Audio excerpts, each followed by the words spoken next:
ഇവിടെ ഞാൻ ചാനൽ ചെയ്യുന്ന എനർജി എന്ന് പറയുന്നത് ഒരുപാട് സ്വപ്നങ്ങളുള്ള ഒരാള്, അഥവാ ഒരുപാട് സ്വപ്നങ്ങൾ കൂടിപ്പോയിട്ട് എന്ത് ചെയ്യണം എന്ന് മനസ്സിലാകാത്ത ഒരാള്, കൺഫ്യൂസ്ഡ് ആയിട്ട് നിൽക്കുന്ന ഒരു ആള്. അങ്ങനെയുള്ള ആൾക്ക് വേണ്ടിയിട്ടുള്ള എനർജിയാണ് ഇപ്പൊ ഞാൻ പിക്ക് ചെയ്തിരിക്കുന്നത്. അപ്പൊ നിങ്ങൾക്കുള്ള മെസ്സേജ് എന്താന്ന് ഇവിടെ നോക്കാം. ഓക്കെ, എന്തോ കാര്യത്തില് നിങ്ങൾക്കൊരു ജസ്റ്റിസ് വരുന്നുണ്ട് എന്ന് കാണുന്നുണ്ട്.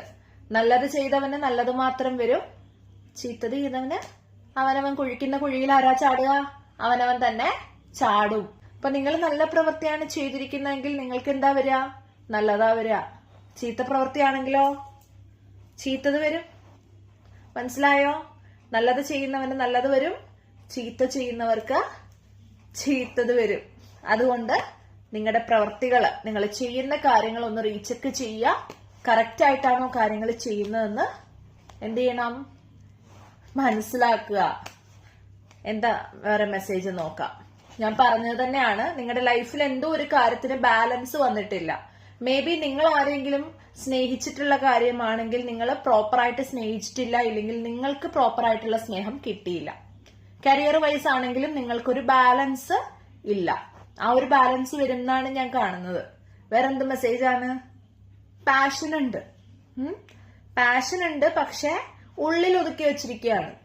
നിങ്ങൾക്ക് എന്തെങ്കിലും ചെയ്യണം എന്നുണ്ടെങ്കിൽ മനസ്സിനുള്ളിൽ വെച്ചിട്ട് കാര്യമില്ല, അത് പുറത്ത് പ്രകടിപ്പിക്കണം. മനസ്സിൽ മാത്രം ഇരുന്നിട്ട് എന്ത് ചെയ്യാനാ? നമ്മുടെ മനസ്സിൽ മാത്രം കാര്യങ്ങൾ വെച്ചിട്ട് കാര്യമില്ല, പുറത്ത് പറയണം. നിങ്ങളുടെ കഴിവ് പുറത്തേക്ക് കൊണ്ടുവരണം. അത് മനസ്സിൽ മാത്രം വെച്ചിട്ട് കാര്യമില്ല. മനസ്സിലായോ? പാഷൻ ഉണ്ട് എന്ന് തന്നെയാണ് കാണുന്നത്. നിങ്ങൾക്ക് പുതിയ പുതിയ ഐഡിയാസ് ഉണ്ട്, പുതിയ കാര്യങ്ങൾ ചെയ്യണമെന്നുണ്ട്. അതെന്താ ചെയ്യണ്ടേ? നിങ്ങള് മുന്നോട്ട് കൊണ്ടുപോവുക. Forward, go forward. എങ്കിലും മാത്രമേ നിങ്ങൾക്ക് എന്തുണ്ടാവുള്ളൂ? ഒരു ഫിനാൻഷ്യൽ സ്റ്റെബിലിറ്റി ഉണ്ടാവുള്ളൂ. ഇപ്പോ സിറ്റുവേഷൻ ചിലപ്പോ ഇച്ചിരി മോശമായിട്ട് ഫീൽ ചെയ്യാം, പക്ഷേ നമ്മളൊരു ചൊല്ലു പറയും, പുലി പതുങ്ങുന്നത് എന്തിനാ? പുലി പതുങ്ങുന്നത് വേട്ടയാടി പിടിക്കാൻ വേണ്ടിയിട്ടാണ് എന്ന് പറയുന്ന പോലെയാണ്. നിങ്ങളൊന്ന് പതുങ്ങിക്കോ, പക്ഷേ അതിലും മടങ്ങ് ശക്തിയിൽ കുതിച്ച് ചാടാനായിട്ട് വേണ്ടിയായിരിക്കണം നിങ്ങൾ എന്ത് ചെയ്യേണ്ടത്? മുന്നോട്ട് പോകേണ്ടത്. ഒന്ന് പതുങ്ങിയാലും കുഴപ്പമില്ല, പക്ഷേ it's going to be a rebirth for you. അതാണ് ഞാൻ പറഞ്ഞു വരുന്നത്. ഞാൻ കാണുന്നത് അങ്ങനെയാണ്. കുറച്ച് ബുദ്ധിമുട്ടുള്ള സിറ്റുവേഷൻ ആണെങ്കിലും നിങ്ങൾക്കൊരു തുടക്കം, നിങ്ങൾക്കൊരു റീബർത്ത് ഉണ്ടാവുന്നു എന്നാണ് കാണുന്നത്. അത് വളരെ പോസിറ്റീവായ ഒരു കാര്യമല്ലേ? നിങ്ങൾക്ക് റീബർത്ത് ഉണ്ടാവട്ടെ. എന്തിനാ എപ്പോഴും ഒരു രീതിയിൽ തന്നെ മുന്നോട്ട് പോകുന്നത്? കുറച്ചുകൂടെ പുതിയ പെർസ്പെക്റ്റീവിൽ ചിന്തിക്കുക, പുതിയ കാര്യങ്ങൾ ചെയ്യുക. അതല്ലേ നല്ലത്? ഇവിടെ ഇപ്പൊ പാഷനേറ്റ് ആണെന്ന് തന്നെയാണ് കാണുന്നത്. പാഷനേറ്റ് ആണ്. നിങ്ങൾക്ക് ഒരു ലക്ഷ്യബോധം ഉണ്ട്, അല്ലെങ്കിൽ ആ ലക്ഷ്യബോധത്തിലേക്ക് നിങ്ങൾ പോകണം. ലക്ഷ്യബോധം ഇല്ലാത്ത വ്യക്തികള് ലക്ഷ്യബോധം ഉള്ള അവസ്ഥയിലേക്ക് എത്തണം. അതിനെന്താ ചെയ്യേണ്ടത്? ഫോക്കസ് ആണ് വേണ്ടത്. നമുക്ക് എന്താണ് ചെയ്യേണ്ടതെന്നൊരു വ്യക്തത ഉണ്ടാവണം, ഒരു പ്ലാൻ ഉണ്ടാവണം. മനസ്സിലായോ? അതാണ് വേണ്ടത്. ഇല്ലെങ്കിൽ എന്താ പറ്റുക? എന്ത് ചെയ്താലും ഇതുപോലെ ആവും. സ്വന്തമായിട്ട് പെട്ടു. ജാങ്കോ ഞാൻ പെട്ടു, ആ അവസ്ഥയിലെത്തും.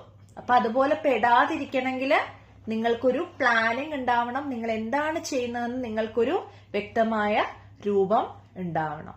മനസ്സിലായോ? അപ്പൊ വീഡിയോ ഇഷ്ടപ്പെട്ടു എന്നാണ് എന്റെ വിശ്വാസം. നിങ്ങൾ ചെയ്യേണ്ട കാര്യങ്ങളാണ് ഞാനിപ്പോ പറഞ്ഞത്. അപ്പൊ എനർജി പിക്കായി എന്ന് ഞാൻ വിശ്വസിക്കുന്നു. പിക്കായിട്ടുള്ളവർ എന്നെ അറിയിക്കുക, കമന്റ് സെക്ഷനിൽ അത് പറയാ. യൂണിവേഴ്സിനോട് എനർജി ക്ലെയിം ചെയ്യുക. ഇങ്ങനെ ഒരു ഇൻഫർമേഷൻ കിട്ടിയതില് താങ്ക്സ് പറയാ. Thank you so much video കണ്ടതിന്. അപ്പോ എല്ലാവർക്കും ഇഷ്ടപ്പെട്ടു എന്നാണ് എന്റെ വിശ്വാസം. എന്തെങ്കിലും കാരണത്താൽ നിങ്ങൾക്ക് പേഴ്സണൽ റീഡിംഗ് വേണമെന്ന് ഫീൽ ചെയ്യുന്നുണ്ടെങ്കിൽ താഴെ കൊടുത്തിരിക്കുന്ന 2 നമ്പേഴ്സ് ഉണ്ട്.